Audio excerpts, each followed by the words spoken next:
Back in high school, my friends and I had a hangout spot like no other. It was this baseball field behind the abandoned grade school. We always thought that we'd get there one day and there'd be a construction crew plowing the whole place down, but they never came. At least not when we were kids. We all thought it was because our town was just too damn poor to do it, which is probably true, but it's not like it's a good real estate location either. It was built right along the woods, far away from most of the town.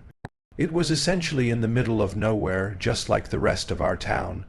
The reason we enjoyed going there so much was because no one else did. People would occasionally break into the school and do a little graffiti here and there. Sometimes the cops would show up, but they never came to the baseball field. It was a safe haven for the friend group, and that was really important because a lot of my friends didn't exactly have the best home lives.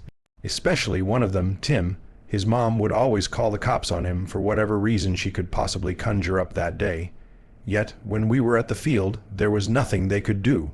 We spent a lot of summer nights sitting along the rusted-out bleachers, smoking and talking about God knows what to pass the time. I loved that place. We all did. Although even before it happened, there was this one thing that always creeped me out about the place. There was an old lamp light right along the bleachers that somehow still worked. The town must have forgotten about that, too. It was one of those lights that emitted an orange hue, and since it was the only light there, we'd be shrouded in it. It didn't really light up a whole lot, either. Whenever I'd get too high, I'd look off into the surrounding woods that was masked in pure darkness. I'd think about how someone or something could easily see us, and we'd have no idea. It'd really get on my nerves, but then eventually someone would tell a joke or get my attention, and I'd forget about that thought for a little bit at least. I wonder how many times they watched us. I'll never know. During the beginning of summer, one night, my friend Johnny and I were going up to the field. I must have left before he did because by the time I got there, his car was nowhere to be seen. I decided to get a head start and go off to the field alone. This was pretty frowned upon in our group. Even though we all liked to think we were tough, walking through a bit of woods alone at night wasn't in our repertoire. I always kind of enjoyed the thrill, though. I went on past the school and through the woods to reach the field. I waited another 10 minutes or so, but he hadn't shown up, so I started to smoke. Another 30 minutes passed and nothing. At this point, the thrill had worn off completely. I decided to walk back to my car. I ended up jogging because of how uncomfortable I felt. I texted him a couple of times, yet he never answered. So I spent another 10 minutes in my car and then just drove home. When I woke up, I saw that he never texted back. I was a little pissed off, but I didn't think much of it until later in the day when my mom asked me if I'd seen Johnny recently. I had up all our friends, but they knew as much as me. The last time we all saw him was when we were at the field 2 nights ago. A day passed, then another. Soon enough, everyone in town knew. Search parties started running rampant. My friends and I even went on a few ourselves, but we never found him. No one did. To this day, the body was never recovered. At the time, I tried to make myself believe that he simply ran away. He was an adventurous kid. He'd talk about wanting to travel the world all the time. How this town made him feel claustrophobic, but deep down I knew that he wouldn't leave like that. He would have at least left us a note, probably on the bleachers where no one else would find it. After about a month, I went back to the field. This time, I went alone. I was so angry at the world that I didn't care if I got mauled by some sort of animals lingering in the woods. But just as I got to the end of the woods path, I noticed there were people on the bleachers. For a second, I thought it was just my friends, considering we had never seen anyone else there before, but they weren't. I never saw these people before in my life. 3 of them were on the bleachers, sitting completely motionless. They looked like statues, but they weren't the ones that creeped me out. There was another. He was dancing and skipping around. It made me uncomfortable at how happy he was, but it wasn't an ordinary type of happiness. At the time, I figured he must have been on Molly. Now, I just think he's a damn psycho. Worst of all, he looked familiar. I couldn't pinpoint him, though. It's like seeing an unfamiliar face in a dream. I knew that I had seen him before, but I just had no idea where. I couldn't handle it. It was just so damn strange. So I tried to get out of there as quietly and quickly as I could. Luckily, they didn't follow. At least, I don't think they did. When I got back to my car, my first thought was to hightail it out of there, but I didn't follow that instinct. Instead, I drove around the school lot. In the back corner of the parking lot, I saw a car. I knew the model. It was the same one Johnny drove, but as I spotted it, the lights turned on. I abruptly reversed and got the hell out of there. As summer went on, I couldn't get them out of my head. I told all of my friends about it, and they agreed it was weird, but they didn't think much of it. I even stopped going to the field because of them. On a late July day, I was feeling pretty nostalgic and sad thinking about Johnny. I decided to look at the yearbook to catch up on some memories. That's when I found him. One of the janitors was in the background of a sports picture. As soon as I turned the page, I knew it was him. Same face and hair. It was the dancing man. It had to be. I couldn't believe it. I told all my friends about it, but they didn't know what to do. Eventually, I went to the cops. I'm pretty sure they thought I was crazy, but they still did do a background check on the guy. At least, that's what they told me. They couldn't find a thing. Even his social security card didn't lead anywhere. I attempted to do some research myself, but I couldn't find a thing. The man was a damn ghost. Near the end of the summer, I went back to the field with a few of my friends. I couldn't get the feeling that I was being watched out of my head. Every time I looked into the abyss of the woods, I felt afraid. I longed for the feeling that I once had there, but I knew it wasn't coming back. This place was no longer a home to me. When I left that night, I never came back. Near the end of the summer, I was at a Dunkin' Donuts. It was early in the morning, so I was pretty groggy until I saw him. The dancing man, the janitor, it looked exactly like him. At first, I thought my mind was just playing tricks on me, but the longer I looked, the more convinced I became. Then he saw me and smiled. He hurried out of the store and I followed him, but one of his buddies was parked curbside at the exit. He rushed in there and sped away before I could get to him, but what I saw horrified me more than anything else. The license plate of the car they were driving was the same as Johnny's. I knew it because he had a unique plate, 4PAC207. It was the same car I had seen a month before. Then it clicked. That was Johnny's car. They got a paint job, so I didn't notice back then, but I should have. I still beat myself up because of it. I never saw him again or the car. Nowadays, it's all just a memory, one that I wish I could forget. Rest in peace, Johnny. It was the summer of 2024, and my three buddies, Jake, Sam, and Marcus, and I were desperate for a break from our internship at the Kennedy Space Center.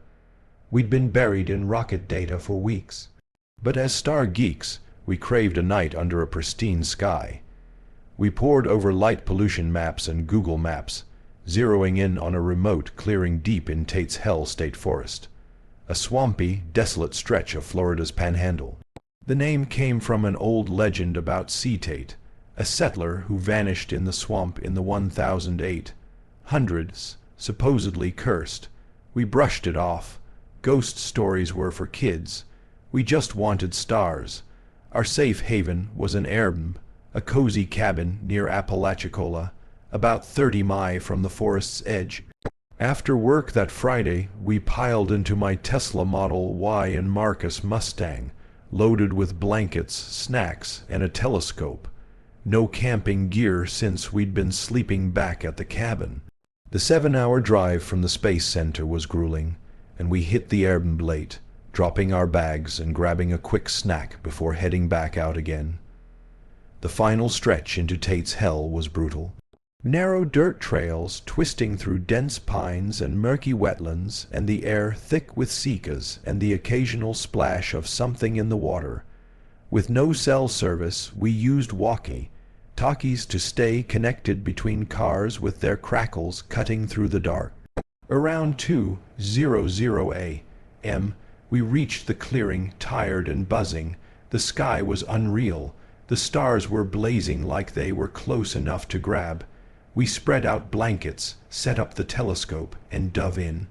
15 minutes later, Sam's voice hissed over the walkie-talkie from the Mustang. He said, "Yo, you see that headlights?" My gut twisted. We turned, and a faint glow crept along the trail we driven in on out here, 40 m from the nearest town at 2:00 a.m.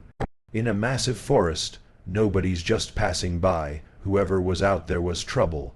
Jake in the Tesla with me grabbed his walkie-talkie, flashed them. See what they do. I flicked the Tesla's headlights. 3 sharp bursts. An old pickup truck, rusted and battered, stopped about 100 yards off. No honk or wave or anything. Then we saw them, the shadowy figure stepping out, 2 or 3, hard to tell in the glare. They just stood there staring. And that's when we heard faint voices, low and garbled, drifting through the swamp. Whispers we couldn't make out. "This is messed up." Marcus crackled over the radio. Sam sounded spooked. Those voices. Nobody's out here at 2 a.m. for anything good. I swung my flashlight, but the beam didn't reach, catching only shadows. Those whispers kept going, soft and sinister, making my skin crawl. Jake tried to stay cool. "Maybe locals, but let's move," he said. We agreed over the walkie-talkies to find another spot, but we set a rule. If those lights showed up again, we were racing back to the airbnb safety. We turned off the main trail. Anyone following us was after us. We sped a mile down a side trail, found another clearing, and set up fast. Just blankets and nerves. 5 minutes in, Marcus' voice cut through the walkie-talkie. It sounded urgent. "They're back," he said. My heart sank. Those same headlights sliced through the dark. Much closer now. Then came a gut punch, an engine rev like they were doing it as a threat. Sam said, "Get us out now." We scrambled into the cars, Jake and I in the Tesla, Marcus and Sam in the Mustang. I floored it with the Tesla jolting over roots and branches underneath, scraping like claws. Those headlights stuck to us, high beams blinding in my rear view mirror. Jake was on the walkie-talkie saying, "Marcus, you good?" Marcus replied back, "Barely, they're right there." We were 40 m from help, just 4 young, basically defenseless interns at 2:00 a.m. in a place called Tate's Hell. You don't meet good people. I pushed the Tesla to its limits with Marcus close in the Mustang. The trail veered in one direction, and for a second, as we turned, the headlights of the truck tailing us vanished. I prayed we'd lost them, but shortly after they were back, like they were toying with us, knowing we were trapped. We hit a fork and I swerved left, hoping it led to the main road. The truck followed. Finally, after much more panic and stress, the dirt turned to pavement and a faded highway sign appeared ahead. I glanced back, expecting those headlights, but they were gone. Marcus's Mustang pulled up beside us and we stopped on the shoulder, panting, just staring into the dark. All we heard in the forest now was just crickets and the crackle of our walkie-talkies. The drive back to the airbnb was dead silent. We stumbled into the cabin, locking the door, but even that safe haven felt unsafe after what we'd faced. Who were they? We considered some possibilities like poachers or druggies running something shady or something tied to those voices in the old tales of Tate's Hell. At 2:00 a.m. in a place like that, nobody's out for a good time. The way they watched us, the way they chased us without even rushing, it wasn't a prank. It felt like they wanted us to be afraid. We never went back. We don't talk about it. Not at the Space Center, not anywhere. But when I'm driving those lonely Florida roads at night, I think just a little part of me has permanently become more hyper-aware. In December 2023, I took a 3-week-long vacation to Japan. My family owns a hotel near the small mountain town of Kaga Anson in the west of Japan. It was a large Japanese inn, also known as Ryokan, built into the side of the hill next to the Daishui River. The area surrounding the hotel was inhabited for at least 2 millennia, and it was considered a sacred place. My father had told me a long while back that when the hotel was being constructed, the builders had found a couple of old stone blocks and pillars at the site. Apparently, there was some sort of shrine that had been built there around the 9th century. The last time I stayed in that hotel was over 15 years ago, so I was kind of interested in reliving the experience of staying there. As well as that, I really like exploring, and remembering the story that my father told me, I decided to go and do some off-trail hiking in the forest below the hotel, hopefully finding any traces of the ancient ruins which my father mentioned. As soon as I arrived at the nearby city of Kanazawa, I got a car at the rental next to the train station and drove up to the hotel. It was snowing heavily and traffic was terrible. The ride was supposed to take around an hour, but instead it took 2 hours. I arrived at the hotel around 8:00 and I let myself in. The hotel was basically vacant in December, and tourists don't usually go to this part of Japan in the winter. There was no staff at all in the hotel. I found myself being the only person in the hotel. The feeling was quite surreal just being alone in such a building in the middle of nowhere. I grabbed one of the keys behind the counter, let myself into one of the suites, and slept there for the night. The next day, I went into the forest below the hotel. The snow was quite deep, up to my ankles, and trudging down rough terrain with boots was absolute hell. I must have walked far enough into the forest to lose my sense of direction. I checked my phone, but there was no signal at all. I had been walking for around an hour and didn't know where I was. I was surrounded by trees on all sides, and directly in front of me was a large hill. I thought it would be good if I climbed to the summit, so I could get a better vantage point to possibly locate any form of civilization. The ascent was very tough, the sides of the hill being quite steep and rocky. However, off to the left, I noticed what looked like the remnants of a path. I slowly traversed my way towards the path. It was a dirt path that wound its way up towards the summit of the hill. The path was slightly overgrown with dead branches blocking the way up, but soon enough I managed to reach my way to the top. However, I noticed that soon enough the path was gone. It just ended. I looked around the hill and noticed a small cavity in the hillside above the path, hidden in the vegetation, maybe 5 m away from the path. I climbed up and found myself standing in front of the entrance to a small cave. A bit of mud had washed into the cave, but the opening was large enough for me to fit my body through. I had a small flashlight on me, and I shone it into the opening.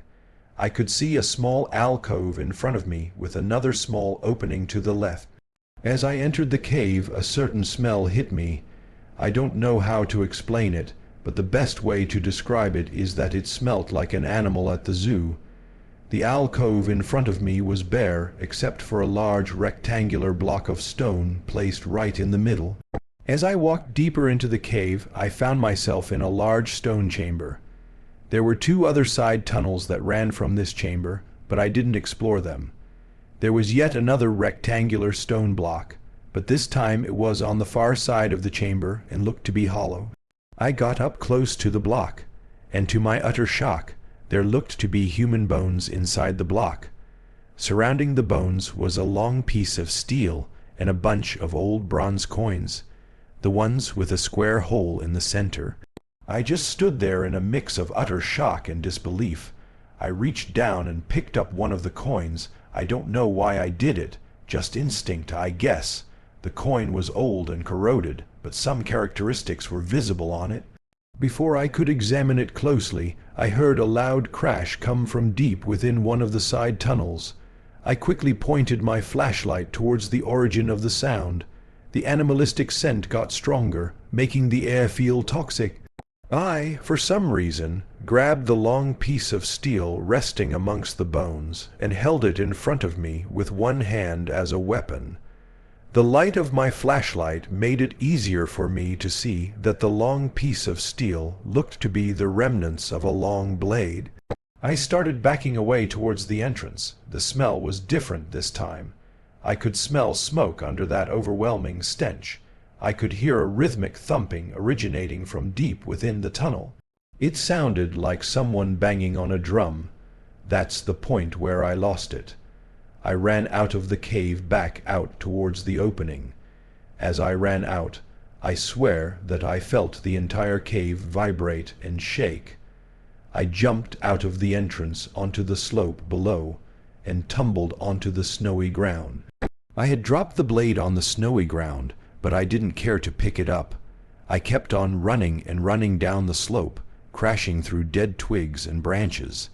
I ran and ran until I heard the sound of a car driving past in the distance. I soon found myself on the side of the road.